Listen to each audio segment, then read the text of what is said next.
Westin Heartless Beattiin ton Anteeksi biisi. Kelaa. Se on ihan sairaan hauska. Eikö se ollut sairas? Tai tuo Miss Suomi. Kledos sanoi, että Kanye West on vaikuttanut hänen musiikkiin paljon, varsinkin se albumi 808s and Heartbreak. Ja ne sanoi, että tämä on Kanye Westin vaikutusvaltaisimpien levyjen joukossa. Vaikutti oikeasti välittömästi hip-hoppiin, poppiin ja R&B-musiikkiin.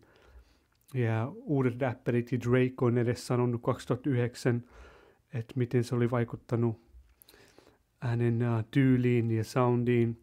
Tämmöistä niinku, pidetty tämmöisenä niinku emo-rapin ja kokeilun niinku R&B-alagenren edelläkävijänä. Tämä albumi ja laulajien ja tuottajien aalto otti käyttöön ja temaattiset niinku elementit tässä ja tyylit. Et se oli ihan erilaista, ihan jotain muuta, ihan eri tasoa. Ja mun mielestä sen jälkeen räppärit vähän laajensi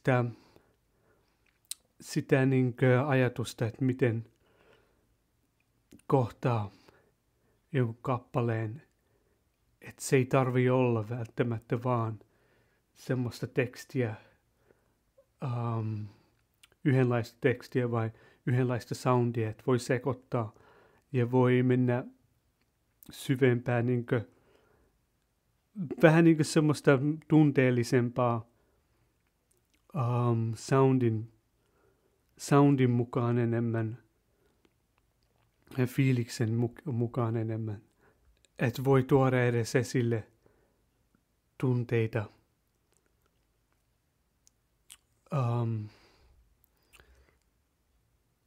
Niin monella muulla tavalla kuin vaan se teksti